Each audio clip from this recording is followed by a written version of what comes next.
Madami ang binago ng COVID dito sa Pinas, no? Nalaman ng maraming companies na pwede ang work from home, kaya marami din ang nagsiuwian ng probinsya at kumuha ng trabaho na home-based.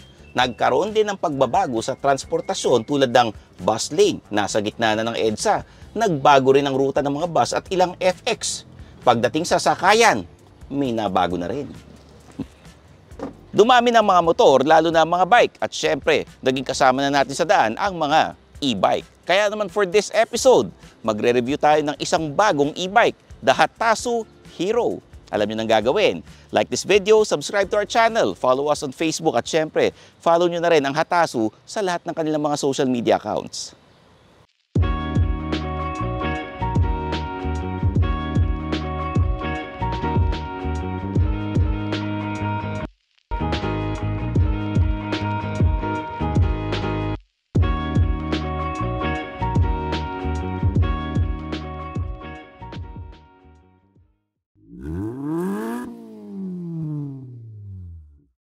Kotse ba?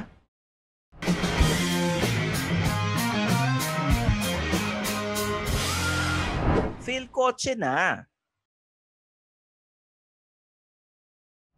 Una niyong papansin, may bubong.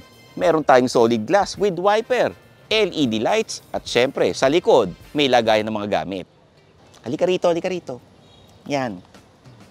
Dito sa likod, meron tayong lagayan ng kung anik-anik. Siguro yung mga okay lang na mabasa or maputikan kasi nga talagang matatalsikan, no? Ang okay dito, may cover. Pero huwag kayong mag-alala kasi itong susing ito, yan ang gagamitin natin pambukas ng compartment. Okay? Akin yung susi. Yung ampulan dito. Ito. Tapos syempre, yung kamay mo, yung isa, kailangan aktibo. Both hands ha, gagalaw.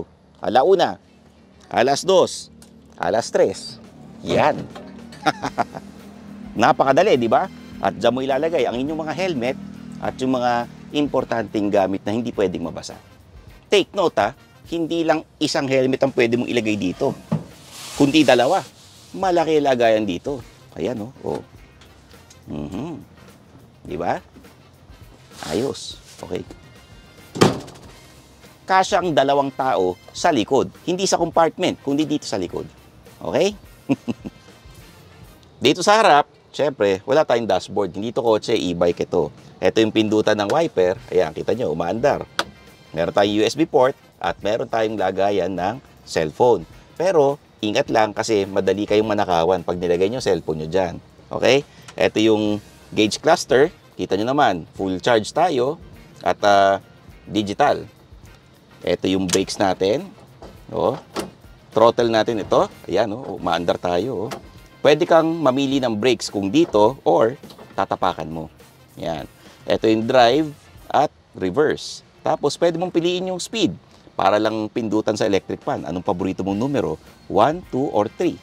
Okay? At ang handbrake natin, ito. Yan. Dalawa yan meron. Okay? Meron tayong ilaw. Ayan, oh. Oh.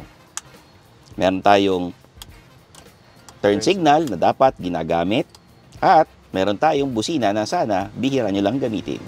Ayan, maingay, di ba? At para naman safe na safe tayo at talagang maingat sa daan, meron tayong side mirror. Ayan. Yan na dapat lagi nyo rin ginagamit. hindi na to automatic power folding ha. E-bike ito, ha? Okay. Sa likod, kasya dalawang tao. Okay? Mas ideal kung isang adult at isang bata. Kasi pagka medyo biggy or chubby yung katabi mo, eh mahihirapan ka talaga tulad nito. Ayan. Kalahati lang ang pwede nakasakay. Masikip ang mundo para sa aming dalawa. Okay? O, sige, i-drive na natin to. We're now driving the Hatasu Hero e-bike. Okay? Siyempre, bago ang lahat, kailangan naka-helmet tayo. Maraming hindi gumagawa nito kasi makapasaway sila. Pero dapat talaga nag-helmet pag nagda-drive ng e-bike. Okay?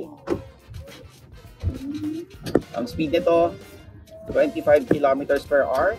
At yung capacity niya, maabot hanggang 250 kilograms. Ang full charge nito, 20 pesos lang. Kaya sobrang tipid nito.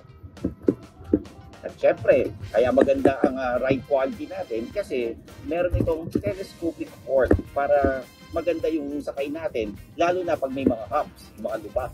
Ito, dadaan natin sa humps, ha? Kailangan uno lang. Yan. Yung throttle niya, walang delay. At yung brakes niya, very responsive. Kaya kung safety lang at safety ang pag-uusapan, talagang wala kang problema dito.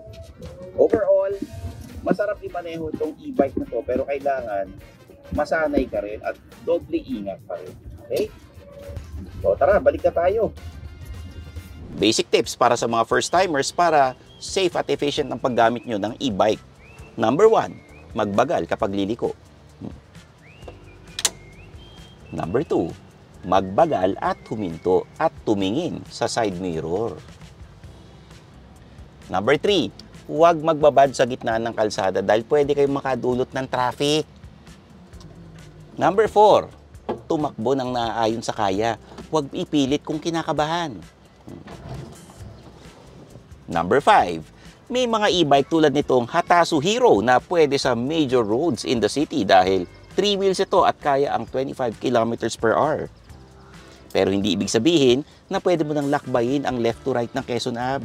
Mas mabuti pa rin kung humanap ka na lang ng intersection at doon gumawa ng diskarte para makaikot kesa mag-try ka pang mag-U-turn kung saan. Tama, di ba? Oh. So para saan nga ba ang e-bike tulad ng Hatasu Hero? Marami itong gamit. Pwede siyang pang-errands na malapitan lang. Lalo ngayon, ang daming malapit na bangko, grocery at minsan mini-mall sa mga subdivision or housing projects. Pwedeng panghatid sundo sa mga bata kung malapit lang ang school nila sa bahay. Pwede rin pang-deliver sa small businesses ninyo at hindi masakit sa bulsa kasi nga less than 20 pesos for a full charge. At para sa mga alta tulad ko, pwede itong transpo sa resorts at subdivisions ninyo. Marami kayong magagawa dito sa Hatasu Hero at ang the best dyan ay ang presyo niya na makikita nyo sa screen ngayon. So ano pang hinihintay nyo, di ba? Pumunta na sa Facebook page nila to know more kung paano makakuha nitong Hatasu Hero e-bike. Paalala lang, huwag kayong parang hari ng daan ha. Huwag kayong masyado makipagsabayan. Kailangan ingat-ingat din. Bagalan nyo ng konti ha. Huwag kayong nagmamadali. That's it for this episode of Phil Kotse Reviews. I'm your host Stanley Chi, ang yung senpai ng turbuhan na nagpapaalala sa inyong lahat na i-follow ako sa mga social media accounts ko. Kompleto ko niyan. Facebook, TikTok, Instagram, may sarili akong YouTube channel, youtube.com/StanleyChi. Meron din akong Suplado Motors. I-add nyo rin ako doon. Tapos, makinig kayo sa aking podcast, Underpaid with Stanley Chi, sa Spotify and Apple Podcast. So, paano ba yan? Kita-kits tayo sa next video, dito lang, sa Phil Kotse. Bye-bye!